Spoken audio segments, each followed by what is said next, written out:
જય સ્વામિનારાયણ. સત્સંગ શિક્ષણ પરીક્ષામાં પ્રારંભથી લઈને પ્રવીણ સુધીની પરીક્ષામાં કોણ બોલે છે, કોને કહે છે અને ક્યારે કહે છે તે પૂછાય છે. આ પ્રકારના પ્રશ્નોનો જવાબ કેવી રીતે આપી શકાય તે આજના વિડીયોમાં શીખીશું. સૌથી પહેલાં એ જાણીએ કે કઈ પરીક્ષામાં કયા પુસ્તકમાંથી આ પ્રકારના પ્રશ્નો પૂછાય છે. જો પ્રારંભ પરીક્ષાની વાત કરીએ તો તેમાં ઘનશ્યામ ચરિત્ર તેમજ યોગીજી મહારાજના પુસ્તકમાંથી કોણ બોલે છે, કોને કહે છે અને ક્યારે કહે છે તે પૂછાય છે. આ ઉપરાંત પ્રવેશ પરીક્ષાના બધા જ પુસ્તકોમાંથી આ પ્રકારના પ્રશ્નો પૂછાય છે. તેવી જ રીતે પરિચય પરીક્ષામાં પણ બધા જ પુસ્તકોમાંથી કોણ બોલે છે, કોને કહે છે, ક્યારે કહે છે તે પૂછાય છે. પ્રવીણ પરીક્ષાની વાત કરીએ તો તેમાં સત્સંગ વાચનમાળા 3, યુગ વિભૂતિ પ્રમુખ સ્વામી મહારાજ, કિશોર સત્સંગ પ્રવેશ તેમજ ગુણાતીતાનંદ સ્વામીમાંથી કોણ બોલે છે, કોને કહે છે, ક્યારે કહે છે તે પૂછાય છે. આ પ્રકારના પ્રશ્નો પરીક્ષામાં 3 માર્ક્સના પૂછાય છે. એટલે કે આ પ્રકારના પ્રશ્નોમાં જો આપણે કોણ બોલે છે તે પ્રશ્નનો જવાબ સાચો લખ્યો હોય તો તેનો 1 માર્ક્સ મળશે. કોને કહે છે તે પ્રશ્નનો જવાબ સાચો લખ્યો હોય તો તેનો બીજો 1 માર્ક્સ મળશે.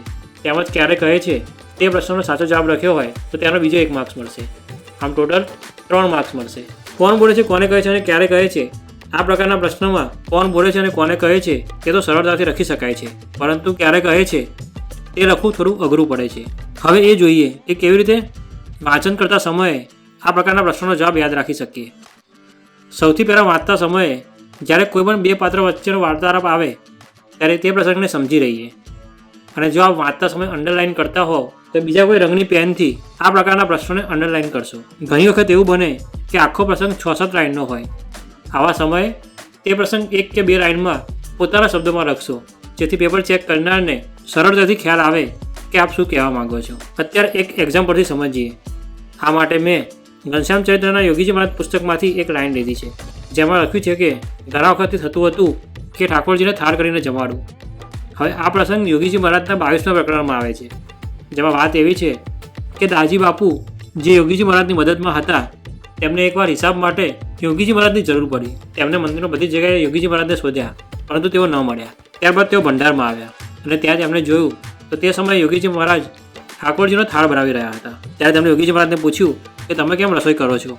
તે સમયે યોગીજી મહારાજે કહ્યું કે અત્યારે ભંડારી સાધુ માંદા છે અને મને સેવાની તક મળી છે. ત્યારબાદ દાજી બાપુએ જ્યારે તપાસ કરી ત્યારે તેમને ખબર પડી કે તે ભંડારી સાધુ માંદા નહોતા, પણ આળસના લીધે ભંડારમાં નહોતા ગયા અને તેમણે જમવાનું નહોતું બનાવ્યું. આ આખો પ્રસંગ એવી રીતે લખી શકાય કે આળસુ ભંડારી સાધુએ દિવાળીનું બહાનું કાઢીને રસોઈ ન કરી ત્યારે યોગીજી મહારાજ રસોઈ કરવા લાગ્યા. અને જ્યારે દાજી બાપુ કામથી યોગીજી મહારાજને શોધતા ત્યાં આવ્યા અને પૂછ્યું કે તમે કેમ રસોઈ કરવા બેસી ગયા અને ભંડારી ક્યાં છે, તે સમયે યોગીજી મહારાજે આમ કહ્યું હતું. આ જ આખો પ્રસંગ આપ આપના રીતે પણ પોતાના શબ્દોમાં આપના વિચાર અનુસાર લખી શકો છો. આવી રીતે કોઈપણ પરીક્ષાના કોઈપણ પુસ્તકમાંથી અભ્યાસ કરીને કોણ બોલે છે, કોને કહે છે અને ક્યારે કહે છે એ પ્રકારના પ્રશ્નોનો જવાબ આપી શકાય.